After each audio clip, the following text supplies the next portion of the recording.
So this one is maybe going to be a bit of a shorter section, but I think it's a pretty important one to really internalize.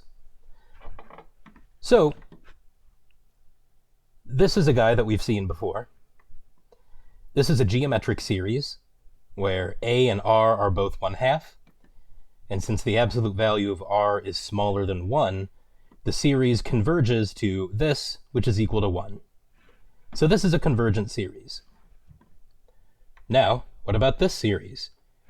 The only difference between this and this is the fact that there is an extra plus 1 in the denominator. So does this guy converge or diverge? Well, when n is very large, this plus 1 in the denominator is completely negligible compared to the 2 to the power n, which if n is large, this number is going to be huge. So, when n is large, this dude is virtually indistinguishable from this dude. Since this guy converges, it stands to reason that this guy should converge as well. Because eventually, the terms of the series are going to be indistinguishable from one another. So, the general strategy that I'm employing here is to take the series that I was given and compare it to a series whose properties we already know about. And that is the basis for the two tests that we are going to introduce in this section, called, appropriately enough, the comparison tests, because that's the whole idea, is that you're taking a series and you are comparing it to a series that we already know about. So first off, the direct comparison test. So suppose that you have two series and the series have positive terms. That is important that the series have to have positive terms, otherwise it may not work. So if the B series is convergent and A is smaller than B for all terms of the series, then that means the A series must also be convergent. Okay, so if B is the larger series and that guy converges, then the smaller series must also converge. Okay? So if the larger series converges, the smaller series must also converge. Well, other way around, what if the B series is divergent and the B series is in fact the smaller one? Well, then the larger series, the A series, must also diverge. So if the small series diverges, the larger series must also diverge. If the large series converges, then the smaller series must also converge. Okay? So let's use this test to look at our example here and show that this does in fact converge. Well, we want to make some sort of inequality, right? Now, 2 to the n plus 1, clearly that's larger than 2 to the n. And then if I reciprocate both sides, that is going to flip the inequality.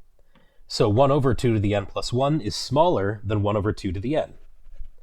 Okay, so that means that this series is smaller than this series. Or I should say the partial sums are smaller, but whatever.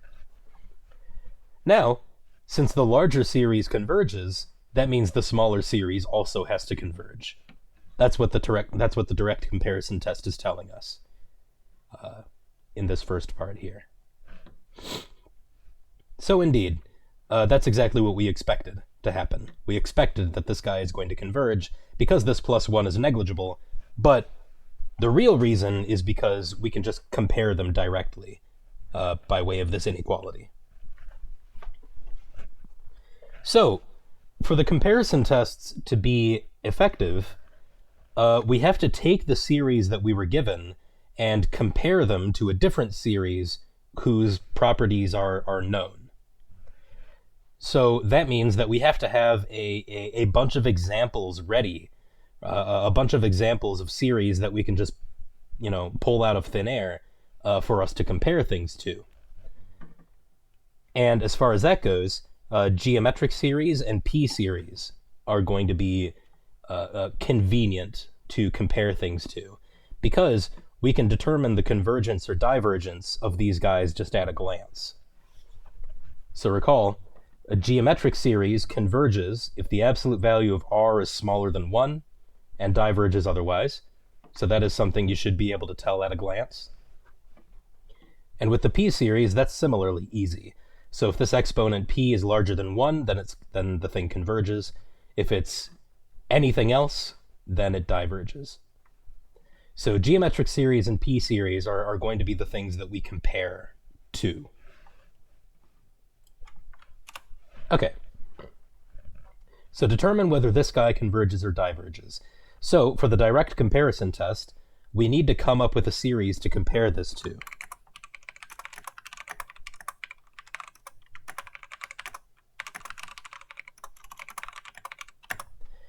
Now, notice that in the denominator, this n squared is the leading term. So when n is very, very large, this n squared term is going to dominate, and these other terms are going to be completely negligible in comparison.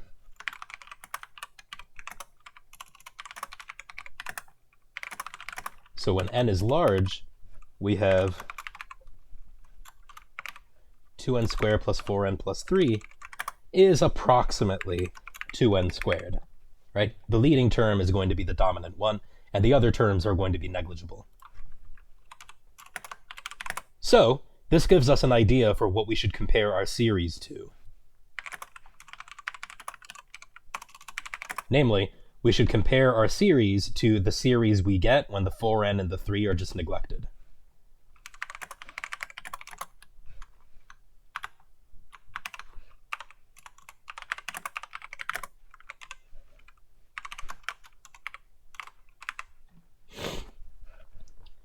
Now, the series that we are comparing to should be a series whose behavior is known to us.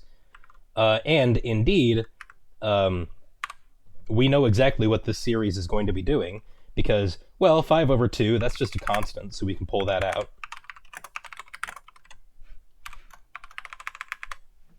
And then the thing that remains is a p series with p equals 2. 2 is larger than 1, so that means this guy converges. So indeed, we are comparing it to a series whose behavior is known to us.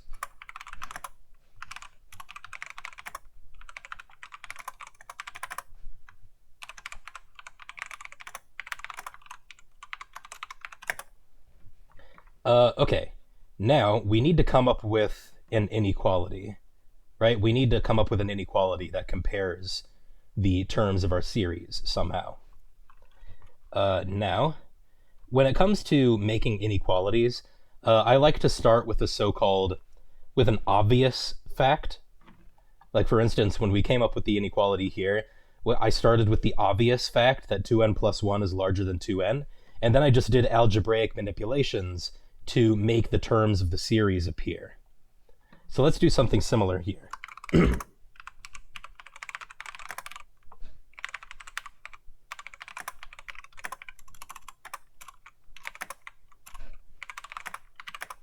So start with an obvious, and I'm putting obvious in quotes because of course obvious isn't the same for everybody. But I mean, I don't know a better word to use.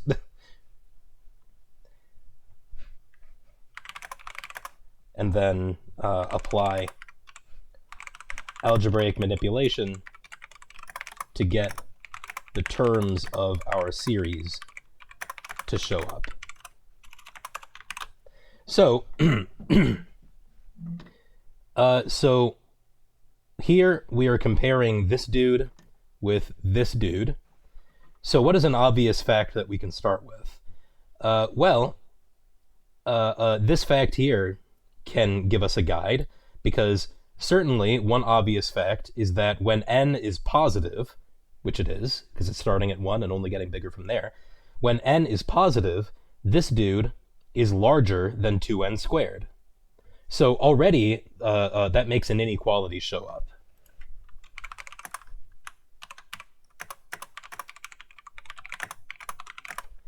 So when n is positive,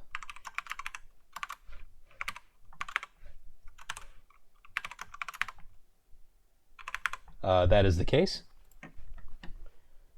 So that is our obvious fact, and now we just do algebraic manipulations until the terms of our two series show up on either side of the inequality. So, because this dude is in the denominator, certainly we're going to have to reciprocate.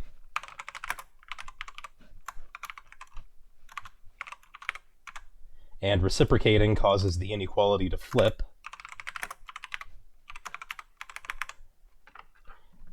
And now all we need to do is just multiply both sides by 5, and then we're good.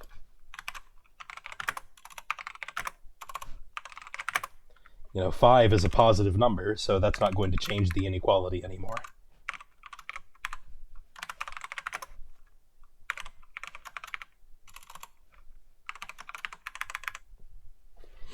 Okay, so these are the terms of the series we are given. These are the terms of the series we're comparing it to. We know that this guy converges, and this guy is smaller, so that means it also has to converge. That is the first conclusion of the direct comparison test. So since the larger series converges, we conclude that the smaller series, given by all this mess,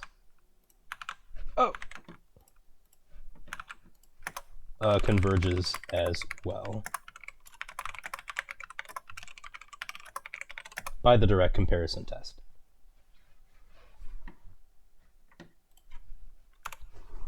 Okay. Next, let's take a look at the sum of natural log k over k, where now we're just using k as the index instead of n, just because we can. So you might remember we actually did this one in the previous section on the integral test, because this is a function that you can anti-differentiate without too much difficulty. Just let u equal natural log x and go from there. But we can actually do this with the direct comparison test too. Yeah, so notice that for k greater than or equal to 1, which, you know, k starts at 1 and only gets bigger, so this is valid. Well, for k greater than or equal to 1, the natural log of k is going to be positive.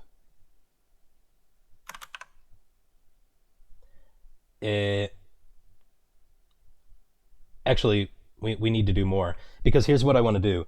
I want to compare this guy to 1 over k, which is the harmonic series. But this isn't going to help, because if I divide both sides by k, then I just get 0 here, which doesn't help. Okay, so maybe I should explain what I'm actually trying to do. So I want to compare this series to this guy,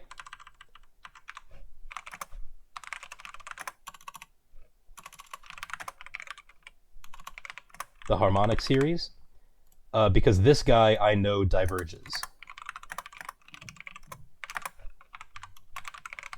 So if you haven't memorized that yet, memorize it now. The harmonic series diverges. So actually, I don't want natural log greater than 0. I want natural log greater than 1, because then I'll be able to divide both sides by k and get the comparison that I want. So let's see. So for k greater than e, that'll do it.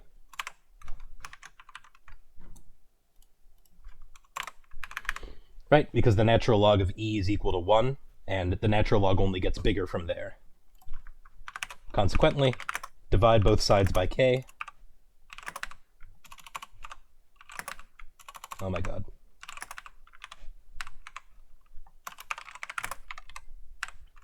There we go. So, this dude is larger than the harmonic series. But the harmonic series is known to diverge. So if the smaller series is exploding to infinity, the bigger series must also explode to infinity. So this guy diverges, which we already knew, but, you know, we have now obtained that fact from a different direction.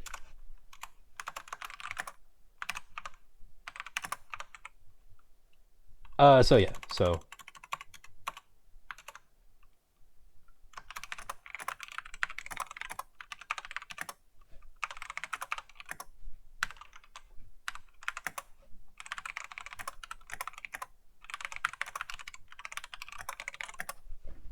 yep. So this is part 2 of the direct comparison test. So if the smaller series diverges, the larger series must also diverge. Okay, so the direct comparison test is of course cool when it works, but the principal challenge of actually using the direct comparison test is once we have figured out something to compare it to, we then have to construct an inequality.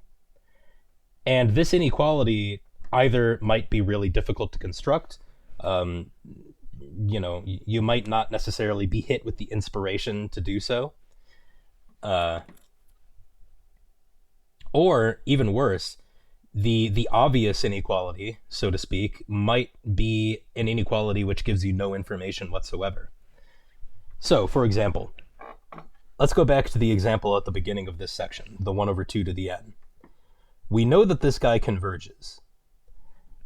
And we used that fact to conclude that this dude converges as well, because we said the plus 1 was negligible, but then we were able to use the direct comparison test to actually prove it rigorously.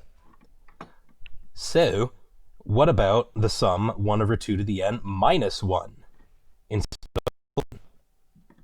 I mean, surely this dude is going to converge as well, and for exactly the same reason. Just because it's a minus 1 instead of a plus 1, still this minus 1 is going to become completely negligible when n gets large. So this dude and this dude are going to be virtually indistinguishable, and hence they should both converge.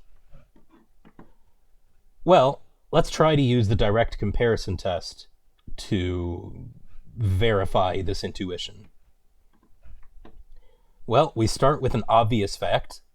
So 2 to the n minus 1 is smaller than 2 to the n. 2 to the n minus 1 is in the denominator, which means we're going to have to reciprocate. That makes the inequality flip. But wait a second. This isn't helpful. The smaller series converges. Well, that doesn't tell us anything about the larger series. Who cares? If the smaller series converges, the larger series might still be exploding to infinity. So the direct comparison test tells us nothing. This inequality tells us nothing in this case.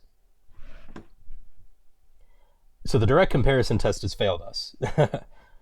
Maybe we can come up with a more creative inequality that would actually help, but the obvious one, obvious quote unquote, is of no help in this situation.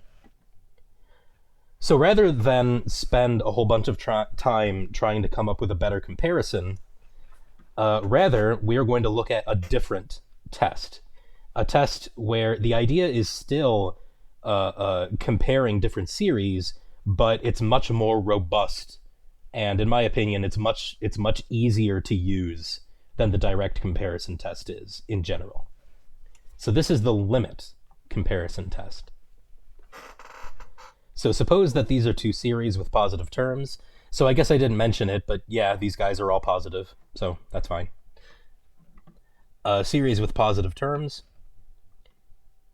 Now, take the limit of the ratio of their terms. If this limit exists, where this dude is finite, so the limit exists, and this dude is not 0, and if everything's positive, then it has to be greater than 0. But whatever. If this limit exists and is not 0, then it must be the case that these series have exactly the same behavior. So either they both converge or they both diverge. And here's some intuition as to why this test works. This isn't a rigorous proof, but I mean, I think this gets the core of the argument across. Right? Suppose that this limit exists. It is a finite non-zero number. Well, if that's the case, then that means, since we're taking the limit as n goes to infinity, when n is really, really large, this ratio is going to be approximately equal to this limit, right? As n gets bigger and bigger, it gets closer and closer. So when n is large, we have this approximate identity. Okay, multiply both sides by bn. C is non-zero, so this dude on the right is non-zero. So the terms of one series are approximately the same as the terms of the other series, up to multiplication of some constant. So if you add up all of these dudes, the terms of the series an and the terms of the series bn times c, which you can pull out, are eventually going to be indistinguishable from one another. So that means that this series and this series are going to have the same behavior. If they're eventually indistinguishable, and this constant isn't going to affect convergence, then it stands to reason that these guys are going to behave in exactly the same way. And indeed, that is exactly what the test tells us. Okay, so let's use the limit comparison test to take care of this guy. This is the guy for which the direct comparison test gave us nothing. All right, well, as before, we are going to compare it to 1 over 2 to the n.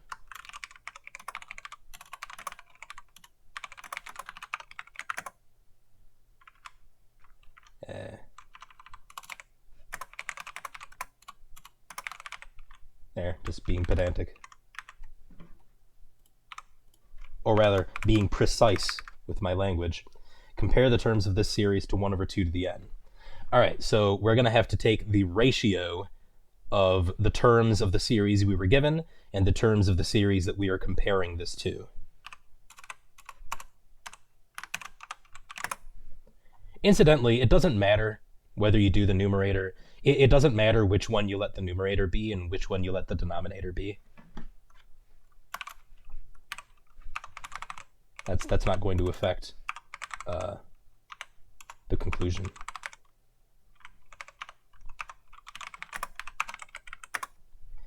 Okay, so I'm going to let the numerator be this dude.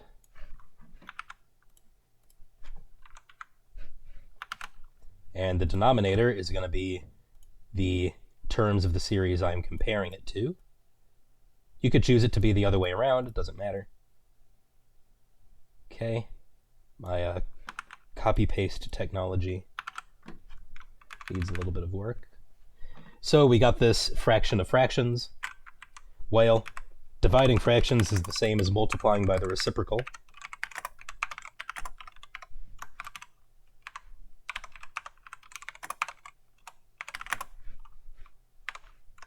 Like so.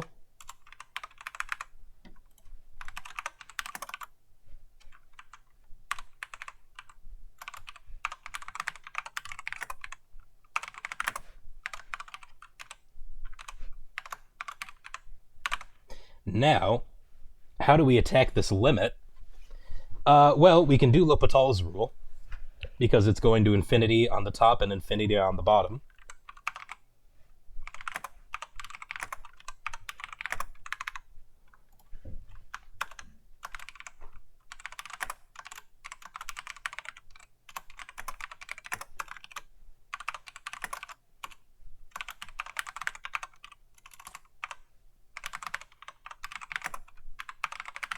So the derivative of 2 to the n is natural log 2 to the n. The derivative of this dude, well, the minus 1 goes away. Oh, hey, look at that. So it all cancels, and it just becomes 1. Cool.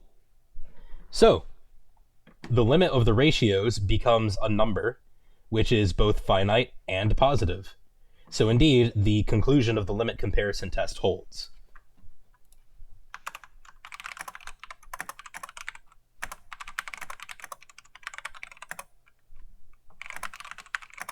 So in particular, the conclusion of the limit comparison test is that the dude we were given and the dude we're comparing it to have the same behavior.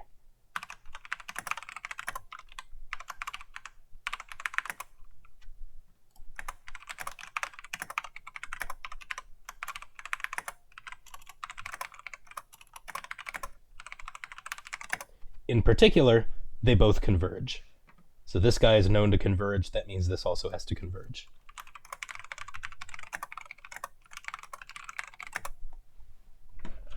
So not too hard. We really just need to evaluate a limit. And we have robust tools for evaluating limits at this point.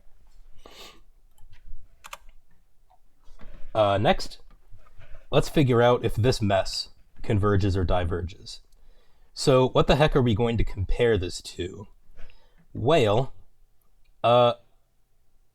let's use our little trick of assuming that n is really large and then just neglecting the smaller terms.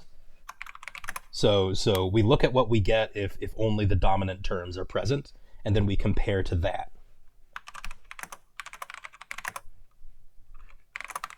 So when n is very large, well, on the top, the square term is going to be dominant, and this guy is going to be negligible.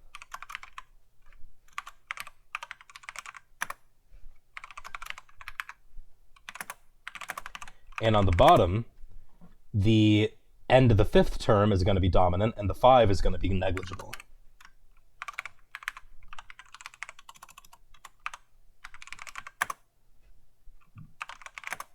So the square root of n to the fifth, so that's n to the 5 halves.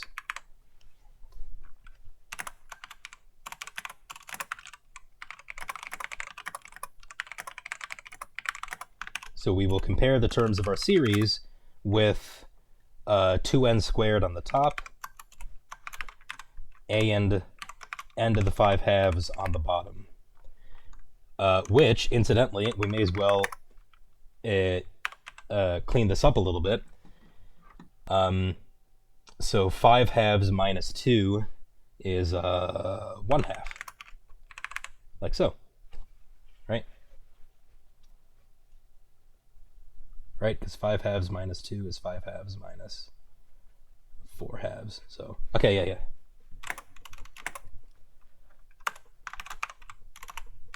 All right, so in the limit comparison test, we take the limit of the ratio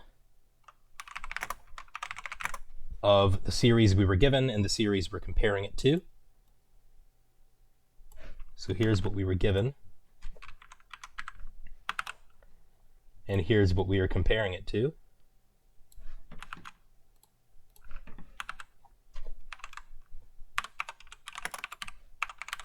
So we need to clean this up.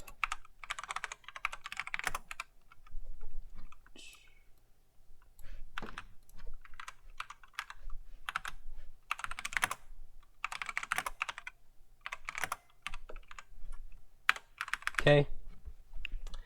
Now, let's see.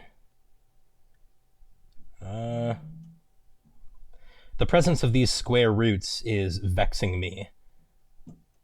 So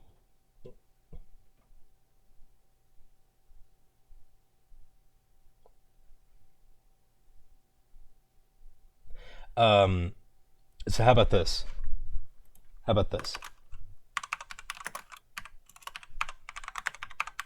The square roots are vexing me. So what I want to do, first off, there's this 2 out here. Just plop that out. No one cares about that. I want to put this whole numerator under a square root as well, because then everything will have a square root, and we'll be able to pull the square root out of the limit. So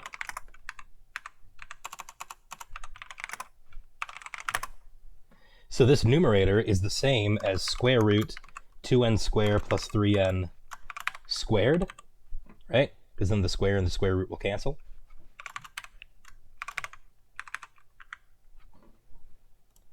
And then, since this square root n is under a square root, I can just put that under.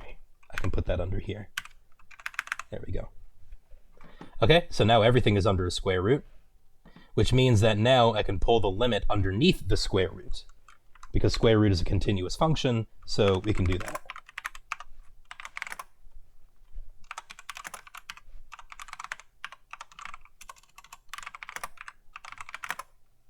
So on the top, we have n times 2n squared plus 3n squared.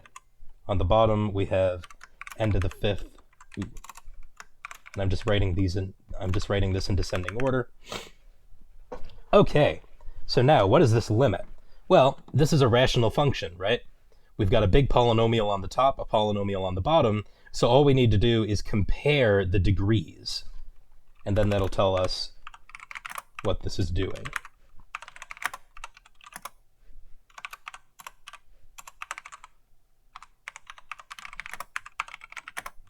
So on the top, let's see.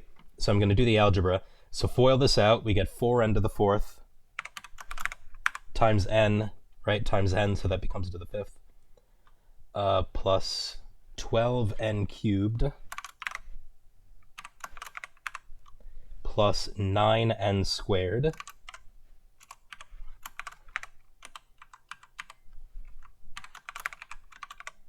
like so. Okay, so the degree of the top is 5, the degree of the bottom is also 5, so that means the limit is going to be the ratio of the leading terms, so 4 over 1.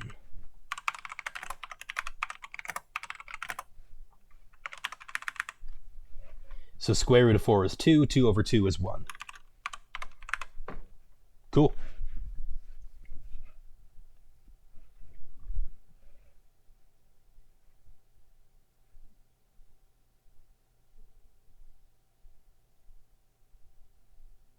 Yeah, yep. Sorry, just double checking in my head. Yeah. Okay, so the limit is 1. 1 is a finite number and it is positive. So we conclude that this dude and the guy that we were comparing it to have the same behavior.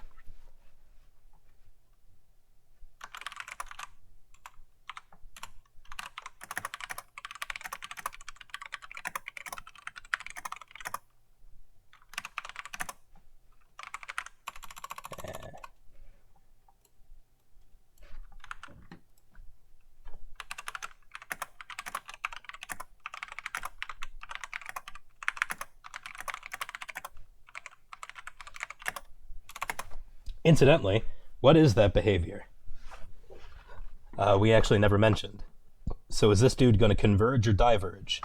Well, this is a p-series with n equals 1/2. So, or I'm sorry, with p equals 1/2. So if p is less than or equal to 1, it diverges. So they both diverge.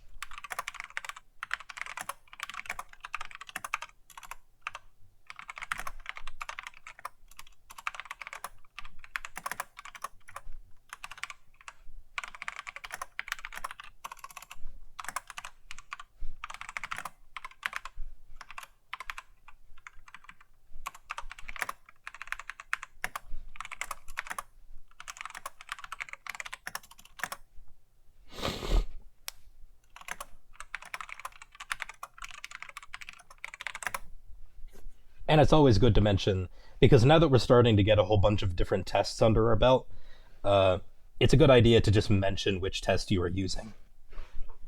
On an exam, for instance. So yeah, maybe I should follow my own advice.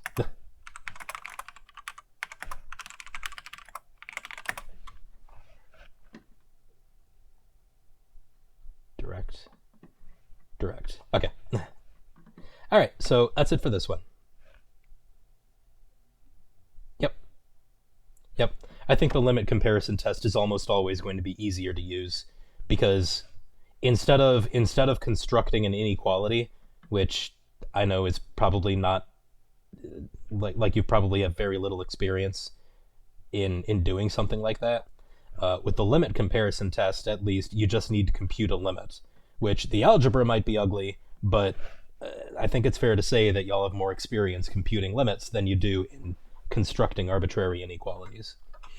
At least that's the way that I felt when I was in your position. So yeah, so that's it for this one.